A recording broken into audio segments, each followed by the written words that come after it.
ठोकरें गिरा नहीं सकती, हिम्मत हरा नहीं सकती, जिद हो जीतने की तो हार भी हरा नहीं सकती। नमस्कार, मैं दीपू एक बार फिर आपके सामने हाजिर। साथियों, हम ग्रंथियों के बारे में पढ़ रहे थे और ग्रंथियों से रिलेटेड जो भी हार्मोन है उनकी चर्चा कर रहे थे। अब कौन कौन सी ग्रंथि कौन कौन से हार्मोन स्रावित करती है, उसमें हमने पीयूष ग्रंथि के बारे में देखा था कि पीयूष ग्रंथि दो पालियों में डिवाइड होती है, एक अग्रपाली होती है और दूसरी पश्चपाली होती है। अग्रपाली के जो हार्मोन थे उनके बारे में हमने चर्चा की और उसी कड़ी में यानी पश्चपाली में हमने नाम तो लिख लिया था कि ये वेसोप्रेसिन और एंटी डाईयूरेटिक हार्मोन स्रावित करती है। उसमें हम डिटेल से देखेंगे क्योंकि ऑक्सीटोसिन हार्मोन है वो बहुत एग्जामों में पूछा जाता है कि ये ऑक्सीटोसिन हार्मोन है वो किस प्रकार कार्य करता है, ऑक्सीटोसिन हार्मोन किस प्रकार कार्य करता है के बारे में हम देखेंगे। अब एडिंग डालेंगे 3 नंबर का जो हमारा हार्मोन है oxytocin hormone. Oxytocin hormone,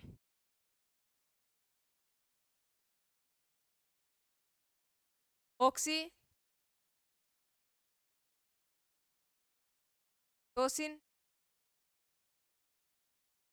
hormone.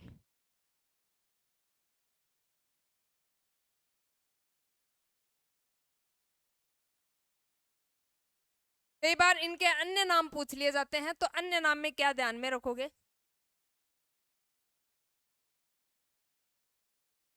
अन्य नाम में इसे लव हार्मोन के नाम से भी जाना जाता है, क्योंकि जितनी भी महिलाएं हैं वो अपने बच्चों के प्रति जो प्रेम वात्सल्य जो जाहिर करती हैं वो इस ऑक्सीटोसिन हार्मोन के ही वजह से करती हैं, इसलिए इसे लव हार्मोन के नाम से भी जानते हैं।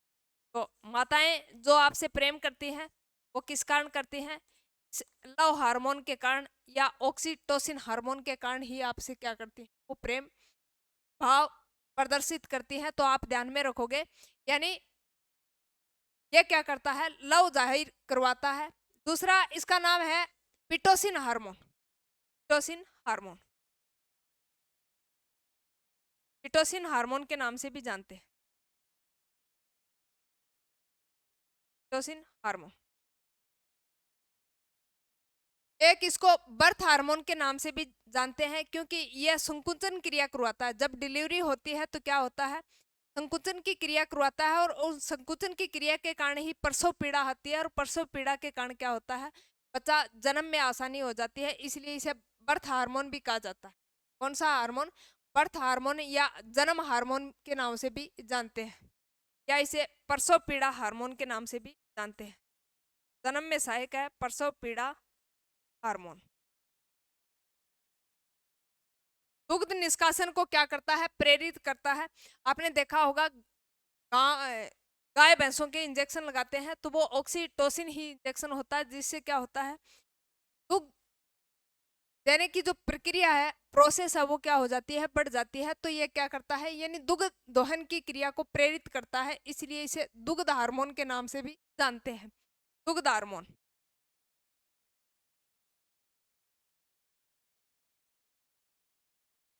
तो दुग्ध हार्मोन यानी दूध निकालने में यह आसानी प्रदान करता है, प्रसव पीड़ा उत्पन्न करता है, तब बच्चा क्या हो जाता है, आसानी से हो जाता है। इसे पिटोसिन के नाम से भी जानते हैं। और वात्सल्य प्रेम जाहिर करता है, इसलिए इसे लव हार्मोन के नाम से भी जानते हैं। यह सारा का सारा कौन से हार्मोन के एक्टिव से होता है, इस ऑक्सीटोसिन हार्मोन के कारण ही होता है।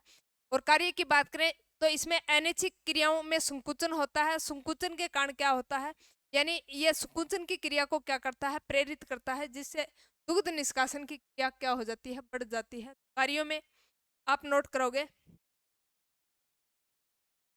कार्य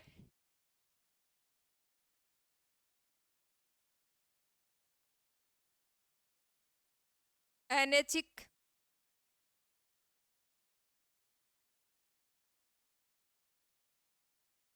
क्रियाओं में संकुचन।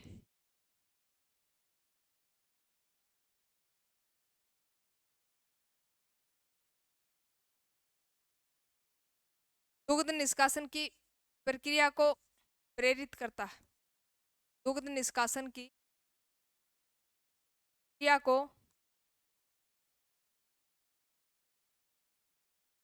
प्रेरित करता? कौन सा हार्मोन? Oxytocin hormone. तो यह ऑक्सीटोसिन हार्मोन के मुख्य कार्य हैं। अब अपन बात करते हैं वेसोप्रेसिन हार्मोन। इसे एंटी डाईयूरेटिक हार्मोन के नाम से भी जानते हैं या मूत्र विरोधी हार्मोन के नाम से। इसके अंदर मूत्र क्या हो जाता है, पतला हो जाता है, और ब्लड क्या हो जाता है, गाढ़ा हो जाता है, जिससे बार बार मूत्र आते हैं। क्या होता है, बार बार व्यक्ति के पेशाब लगते हैं, और ये बार बार पेशाब लगना ही क्या होता है, पॉलीयूरेमिया कहा जाता है। तो बार बार पेशाब लगने की जो प्रक्रिया है उसको क्या कहते हैं, पॉलीयूरेमिया। कई बार देखा होगा, कई जो पेशेंट है वो कहते हैं कि बार बार पेशाब लग रहा है, इसका मतलब उनकी कौन सा रोग है, पॉलीयूरेमिया रोग है। तो इसके अंदर क्या होता है, रक्त गाढ़ा हो जाता है, बल्कि जो मूत्र है वो क्या हो जाता है, पतला हो जाता है, बार बार मूत्र की क्या होती है।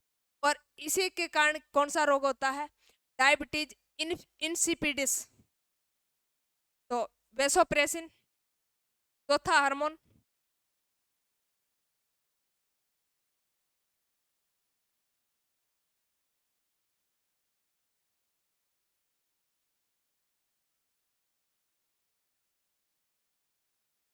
एंटी डाईयूरेटिक हार्मोन के नाम से भी जानते हैं, एंटी डाईयूरेटिक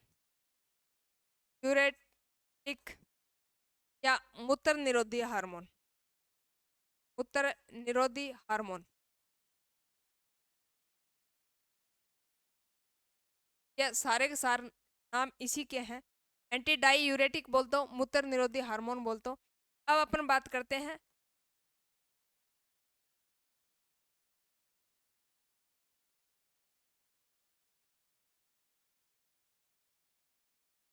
यह क्या करता है। कार्य की बात करें तो ये कार्य क्या करता है, जो वर्क नलिकाएं हैं उनके अंदर जल को पुनः अवशोषण करने का काम भी किसका होता है, इस एंटी डाईयूरेटिक का ही होता है। तो वर्क के अंदर नलिकाओं के द्वारा जल को पुनः अवशोषण की क्रिया को क्या करता है, बढ़ाता है। वर्क द्वारा कार्य,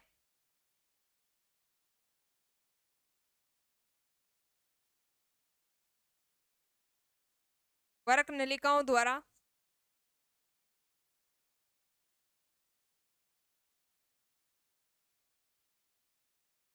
जल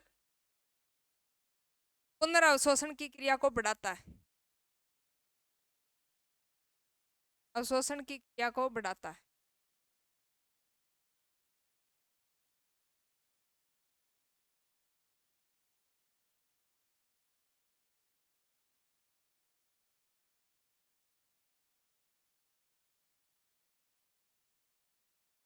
इसी में क्या हो जाता है, मूत्र पतला हो जाता है,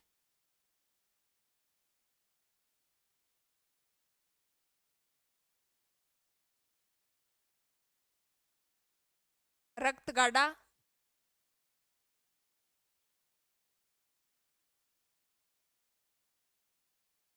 व बार बार पेशाब आता है,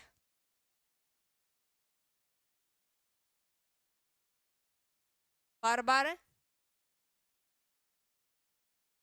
पेशाब लगता है। इस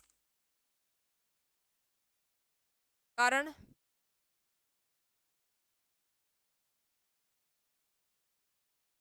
पेशाब लगता है। इस हार्मोन के कारण ही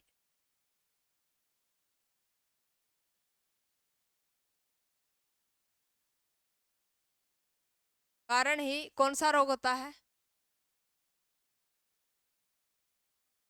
इंसिपिडिस डायबिटीज।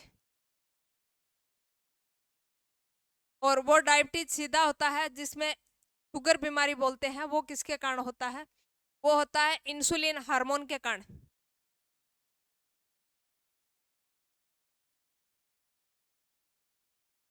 बार बार मूत्र की क्रिया को पॉलीयूरेमिया कहते हैं, ये भी आप नोट कर लो। बार बार बार बार मूत्र लगने की क्रिया को क्या कहते हैं,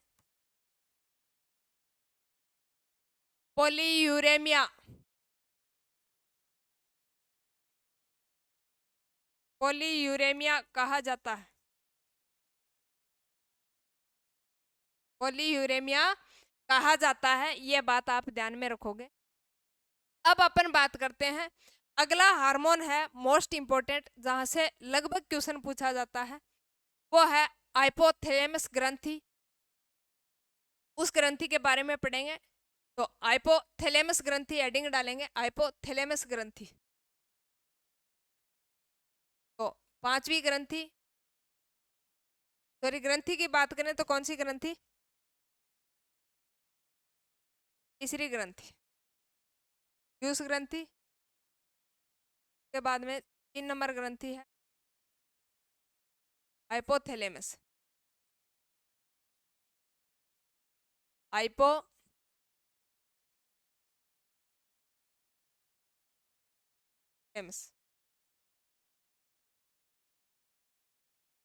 मास्टर ऑफ मास्टर ग्लैंड यानी हेडमास्टर ग्रंथि भी कहा जाता है, master of master gland, master of master gland या हेडमास्टर ग्रंथि, क्योंकि पीयूष ग्रंथि को मास्टर ग्रंथि कहते हैं और ये पीयूष ग्रंथि पे भी कंट्रोल करने का काम करती है, इसलिए मास्टर ऑफ मास्टर यानी मास्टरों की भी मास्टर, हेड मास्टर ग्रंथि।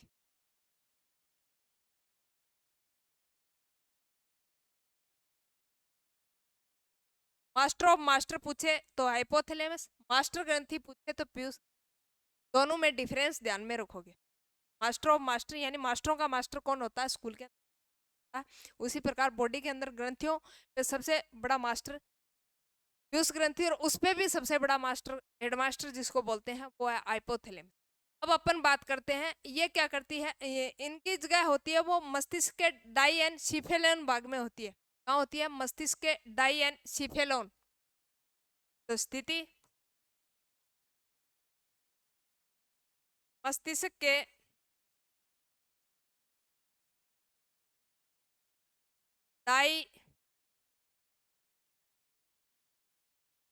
डाइसीफेलोन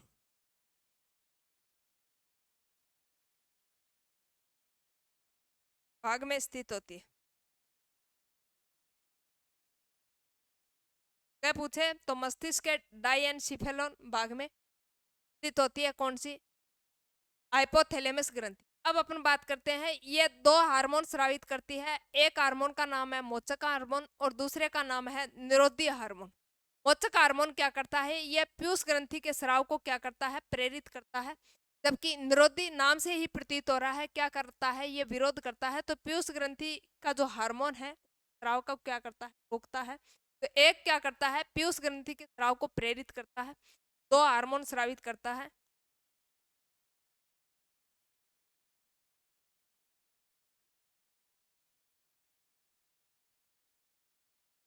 मोचक हार्मोन, नंबर 2 निरोधी हार्मोन।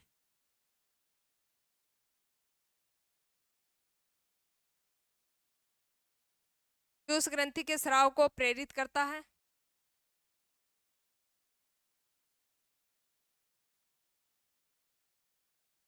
पीयूष ग्रंथि के स्राव को प्रेरित करता है।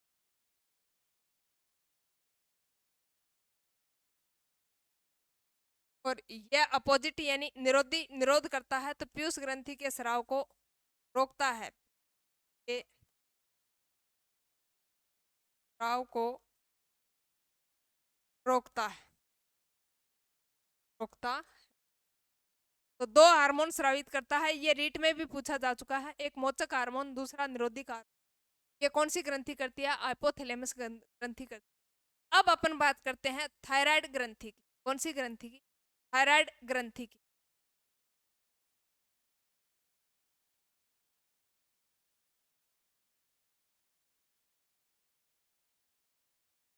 आपने नाम तो बहुत बार सुना होगा कि फला लेडीज के या फला व्यक्ति के थायराइड की प्रॉब्लम है। क्या है? थायराइड की प्रॉब्लम है। थायराइड थायरोक्सिन नाम से ही प्रतीत है। थायराइड ग्रंथि कौन सा हार्मोन स्रावित करती है? थायरोक्सिन हार्मोन स्रावित करती है, गले में होती है। इसको अवटु ग्रंथि के नाम से भी जानते हैं। कौन सी ग्रंथि के नाम से जानते हैं? अवटु ग्रंथि के नाम से भी जानते हैं। इसका आकार है वो अच आकृति का होता है, आकार अच आकार का होता है। कौन सी ग्रंथि का? थायराइड ग्रंथि का। और बात करें, यानी यह शरीर की सबसे बड़ी अंतःस्रावी ग्रंथि है, थायराइड ग्रंथि। शरीर की सबसे बड़ी अंतःस्रावी ग्रंथि कौन सी है? थायराइड ग्रंथि है। और ये क्या करती है? यह स्त्रियों में बड़ी होती है पुरुष की तुलना में। आपने देखा होगा लेडीजों के लगभग यह उभरा हुआ पार्ट है, इसलिए इस ग्रंथि को ऐसा माना जाता है कि ये पुरुष के बजाय स्त्रियों के अंदर क्या होती है, थोड़ी सी ज्यादा बड़ी होती है।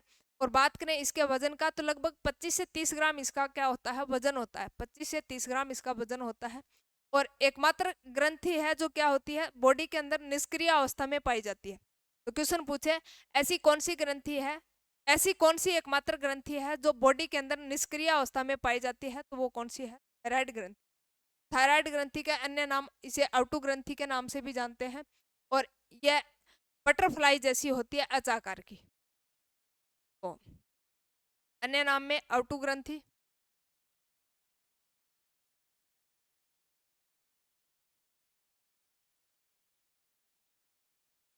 आकार एच आकार, बटरफ्लाई।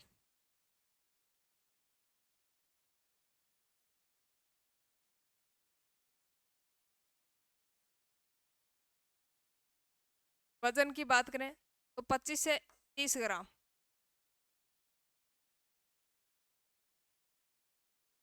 25 से 30 ग्राम इसका क्या होता है? वजन होता है। हार्मोन की बात करें तो थायरोक्सिन हार्मोन स्रावित करती है मुख्यतः।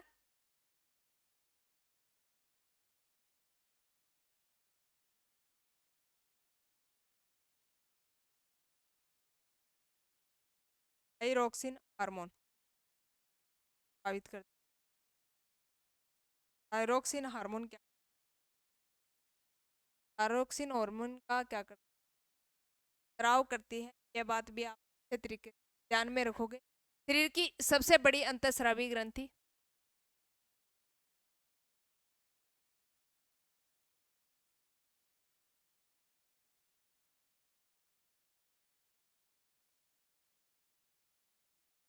सबसे बड़ी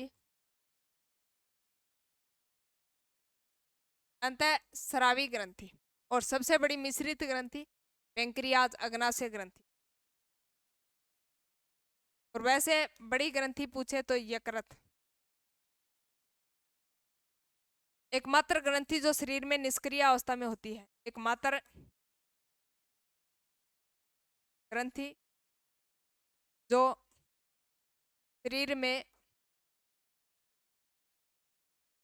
निष्क्रिय अवस्था में होती है,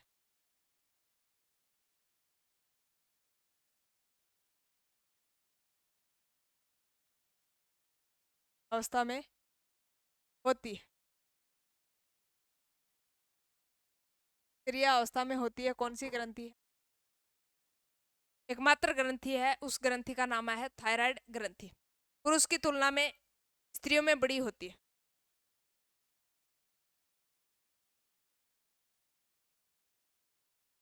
पुरुष की तुलना में स्त्रियों में बड़ी,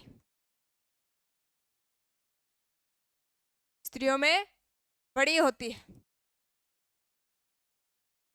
कौन सी ग्रंथि? थायराइड ग्रंथि स्त्रियों में बड़ी होती है। अब अपन बात करते हैं इनके मोस्टली जो हार्मोन पूछे जाते हैं उसमें T3 T4 हार्मोन, उनसे भी अगर डीपली क्वेश्चन पूछता है। वैसे सीधा पूछेगा तो कि थायराइड ग्रंथि कौन सा हार्मोन स्रावित करती है वनडे एग्जाम में, तो लगभग यही पूछा जाता है, थायराइड ग्रंथि थायरोक्सिन हार्मोन। अगर डिटेल में जाएगा तो एक हार्मोन है T3 हार्मोन और दूसरा हार्मोन है T4 हार्मोन।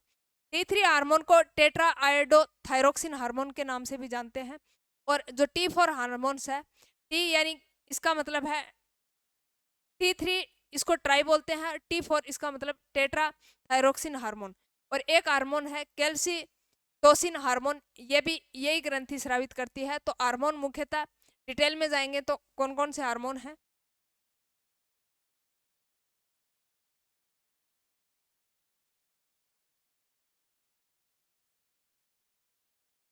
T3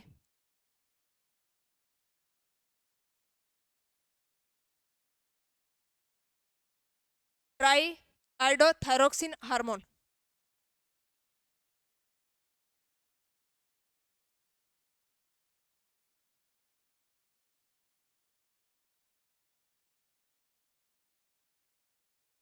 hormone. और T4 tetra tetra iodothyroxine hormone.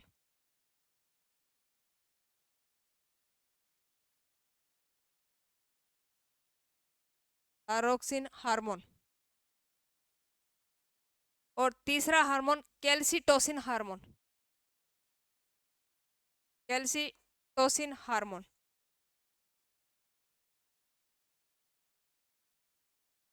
तो डिटेल में पूछे T3 यानी ट्राई आयोडोथायरोक्सिन हार्मोन, और T4 का मतलब होता है कौन सा, टेट्रा आयोडोथायरोक्सिन हार्मोन।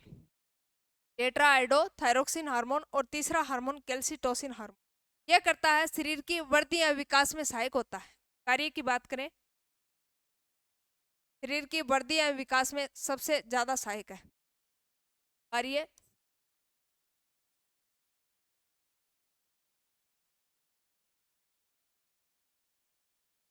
शरीर की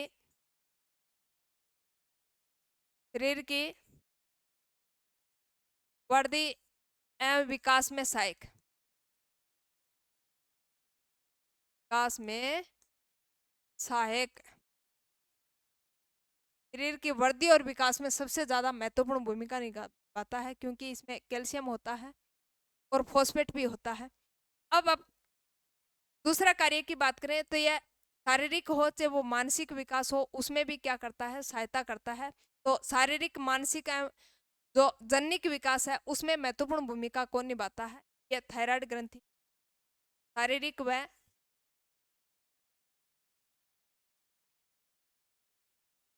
एवं मानसिक शारीरिक मानसिक शारीरिक कोमा मानसिक एवं जननिक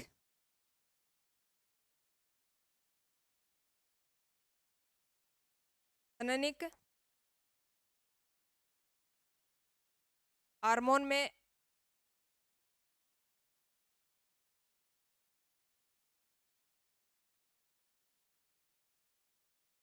जननिक विकास में महत्वपूर्ण भूमिका निभाता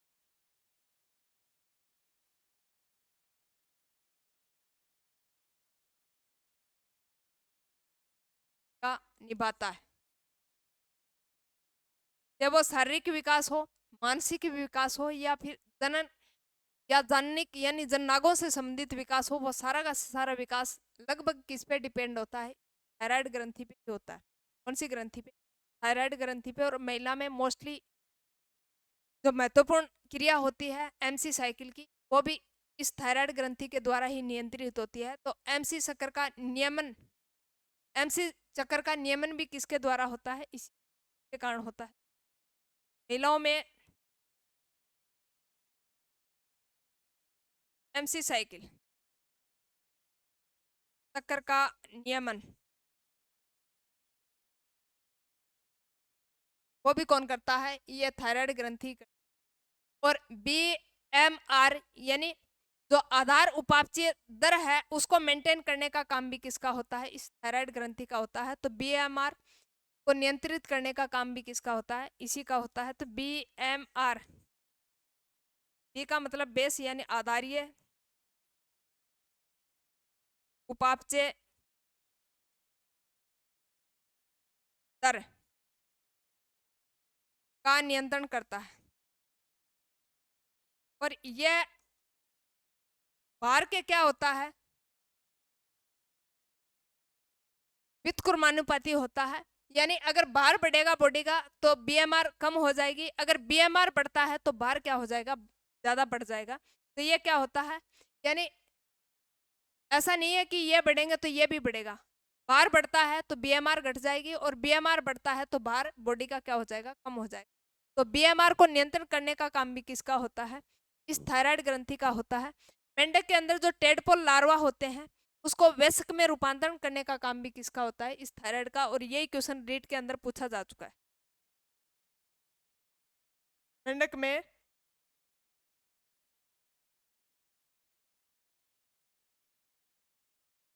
टेडपोल लार्वा का कायंत्रण या रूपांतरण।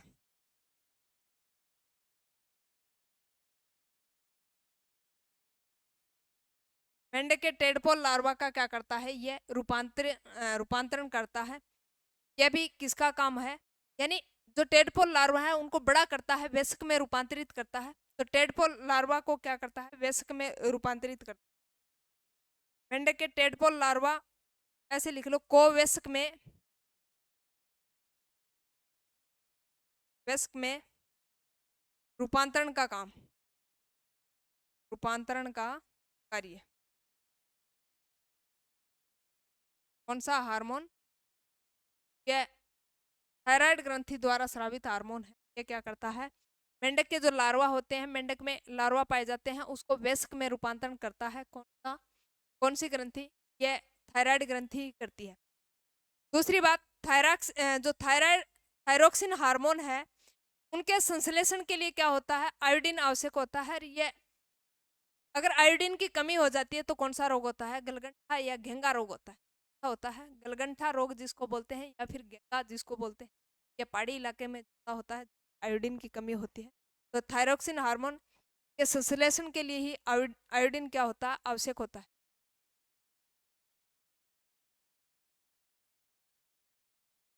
थायरोक्सिन हार्मोन के संश्लेषण के लिए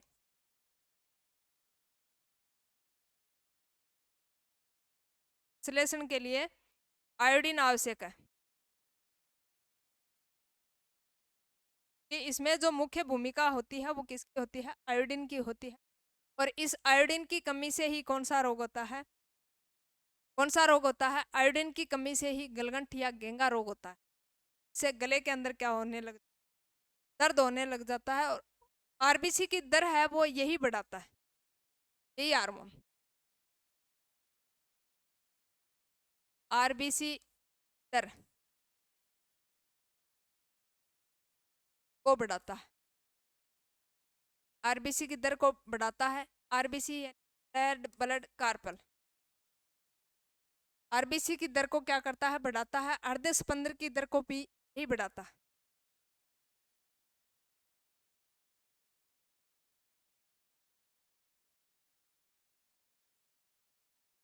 दर को बढ़ाता है।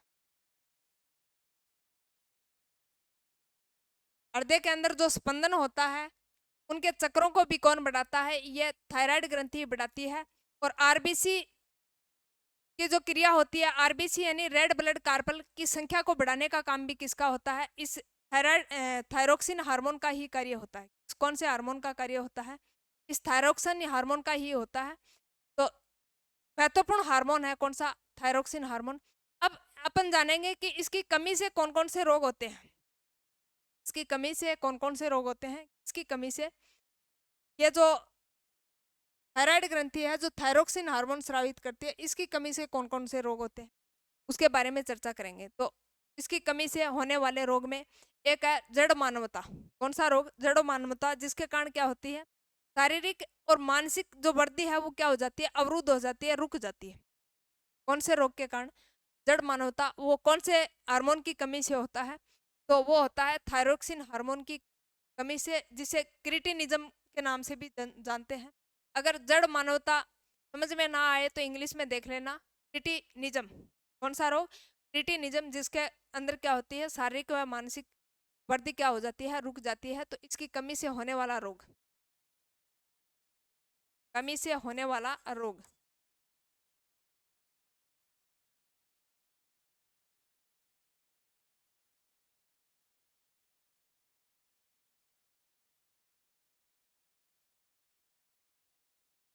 वाला जड़ मानवता।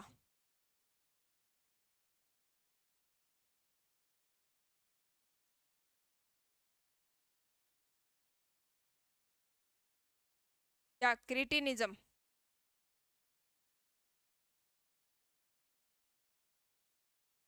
इससे क्या होता है, शारीरिक व मानसिक वृद्धि रुक जाती है। शारीरिक व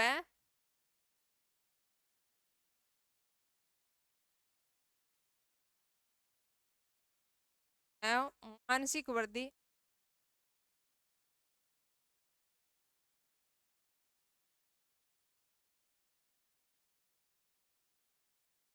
तभी तो कहते हैं, अगर शारीरिक मानसिक विकास नहीं हो रहा है, इसका मतलब क्या कहते हैं डॉक्टर, इसकी थायराइड की जांच करवाओ। क्या करवाओ? थायराइड की जांच करवाओ। तो यानी शारीरिक व मानसिक वृद्धि रुकने का कारण मोस्टली बॉडी के अंदर कौन सा हार्मोन होता है? थायरोक्सिन। एक दूसरा रोग है मैक्सिडिमा। और मैक्सिडिमा क्या होता है, जो प्रौढ़ व्यक्ति हैं इसमें थायराइड का अल्प स्रावन होता है, और अल्प स्रावन के कारण ही कौन सा रोग होता है? मैक्सिडिमो। क्या है मैक्सिडिमो?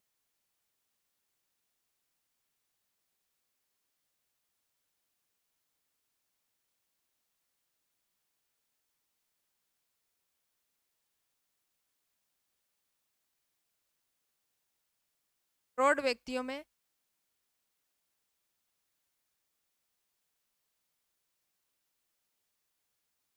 अल्प श्रावण से होता है। अल्प श्रावण से होता है कौन? मैक्सिडिमो, या इसे मिक्सिडिमो के नाम से भी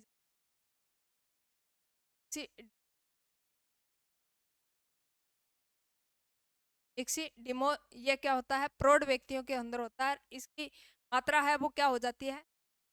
कम हो जाती है, यानी अल्प श्रावण होता है कौन से हार्मोन का? थायरोक्सिन। और इसके अंदर लक्षण क्या होते हैं, जैसे त्वचा का पीला पड़ जाना, शारीरिक वृद्धि रुक जाना, त्वचा का मोटा हो जाना, और समझ शक्ति है वो क्या हो जाती है? कमजोर हो जाती है। तो लक्षण भी, लक्षण समझ शक्ति कमजोर होना, यानी यादाश्त बिल्कुल कम हो जाती है।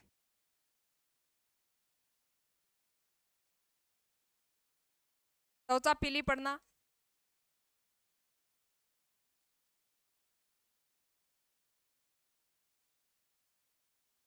त्वचा पीली पड़ना, त्वचा मोटी भी हो जाती है। त्वचा मोटी हो जाना, शारीरिक वृद्धि रुक जाना,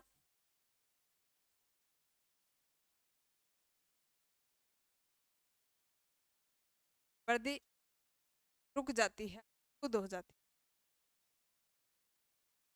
कौन से? मिक्सिडिमो के अंदर समझ शक्ति क्या हो जाती है? कमजोर हो जाती है, त्वचा पीली पड़ जाती है, त्वचा मोटी भी हो जाती है, और क्या हो जाती है? समझ शक्ति कमजोर हो जाती है। अब अपन अगला रोग की बात करते हैं। तीसरा रोग कौन सा? गेंगा रोग।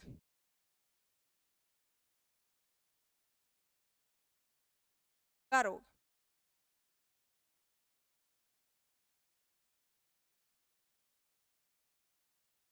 गलगंड रोग।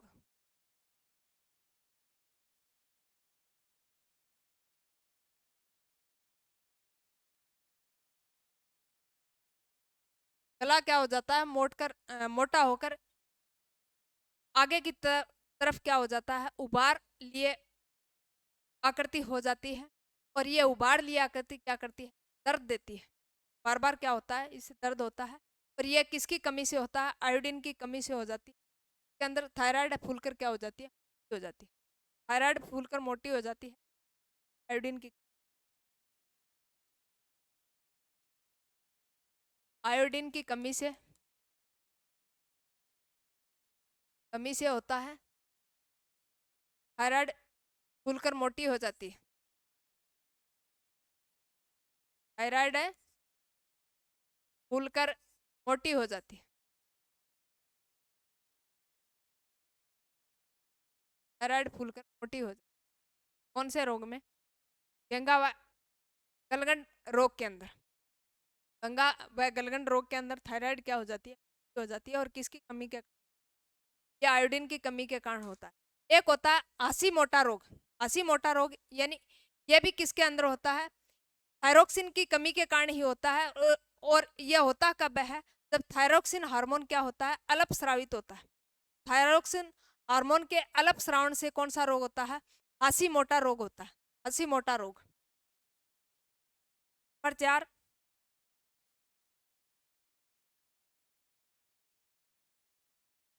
हंसी मोटा रोग।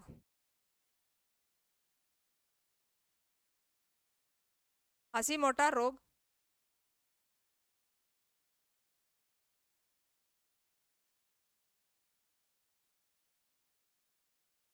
हंसी मोटा रोग। तो हंसी मोटा रोग उस टॉपिक, हंसी मोटा रोग इसमें क्या होता है? यानी ये अल्प श्रावण के कारण होता है। अल्प श्रावण के कारण,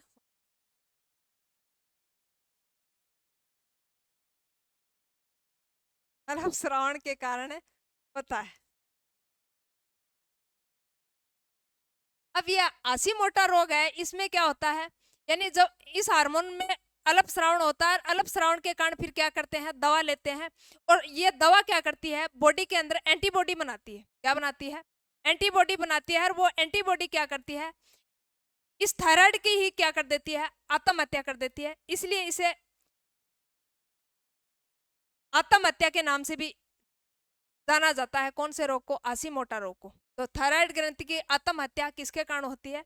यानी इसका श्रावण अल्प होता है और अल्प श्रावण के कारण फिर बाहर से दवा लेते हैं और दवा क्या करती है? एंटीबॉडी का निर्माण करती है। और यह एंटीबॉडी फिर क्या करती है? इस थायराइड ग्रंथि को खत्म कर देती है। इसलिए इस रोग को क्या करते हैं? थायराइड, थायराइड की आत्महत्या के नाम से भी जानते हैं।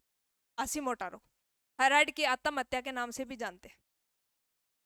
थायराइड की आत्महत्या के नाम से भी जानते हैं। और ये कहते हैं कि थायराइड ने अपने आप ही क्या कर ली? हत्या कर ली।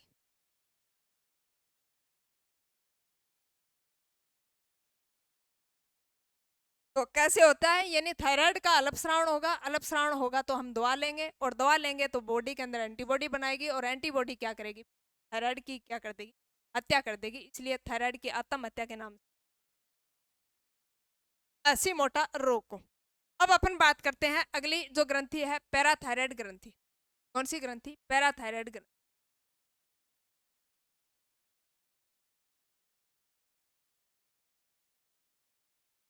पैराथायराइड,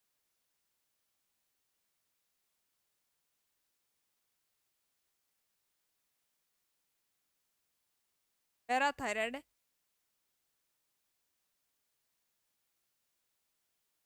थायराइड की सिस्टर है पैराथायराइड। कौन सी ग्रंथि? पैराथायराइड। ये थायराइड के पृष्ठ भाग में दसी रहती है, क्योंकि बाण ऐसे तो नहीं रहेंगी है। तो पैराथायराइड यानी ये थायराइड के पृष्ठ भाग में दसी रहती है। दोनों बहनें हैं तो साथ रहेंगी। थायराइड के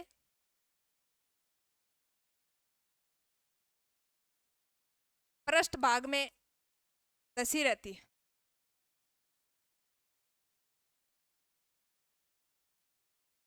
दसी रहती है। पीयूष ग्रंथि, पीयूष ग्रंथि के पास में कौन सी? हाइपोथैलेमस। और ये थायराइड ग्रंथि, और थायराइड ग्रंथि के पास में कौन सी? पैराथायराइड ग्रंथि। अब ये कौन सा हार्मोन स्रावित करती है? तो पैराथार्मोन या कोलिप हार्मोन। हार्मोन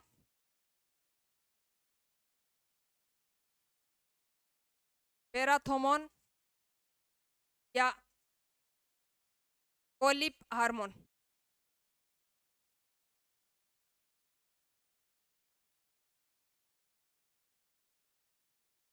कौन सी ग्रंथि स्रावित करती है? ये ग्रंथि करती है पैराथायराइड ग्रंथि। कौन सी ग्रंथि? पैराथायराइड ग्रंथि। तो पैराथायराइड पैराथोमोन या कोलिप हार्मोन क्या करती है? स्रावित करती है। कार्य की बात करें तो ये रक्त में क्या करता है? कैल्शियम और फॉस्फेट के आयनों को क्या करता है? नियंत्रित करता है। तो कार्य कैल्शियम व फॉस्फेट के, फॉस्फेट के आयनों को नियंत्रित, नियमन करता है। आयनों का नियमन करता है।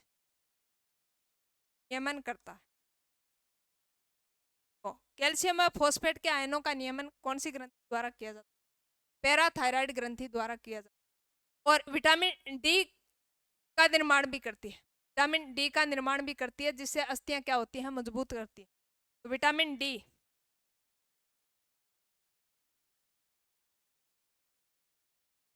के कारण अस्थियां मजबूत होती हैं,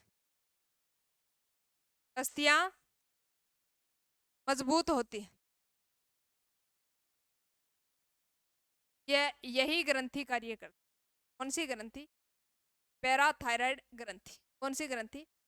पैराथायराइड ग्रंथि। अब अपन देख लेते हैं कि इसके अल्प श्रावण से कौन सा रोग होता है, उसके अति श्रावण से कौन सा रोग होता है। तो अल्प श्रावण से टिटेनी रोग होता है, अल्प श्रावण से टिटेनी रोग होता है।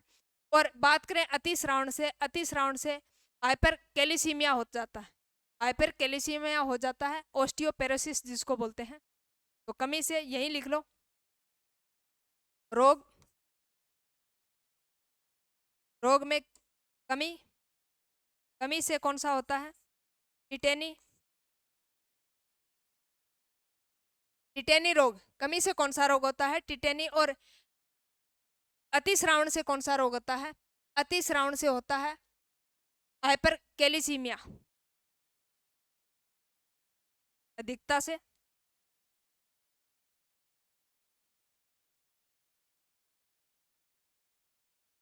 Hyper calcaemia, ओस्टियोपेरोसिस,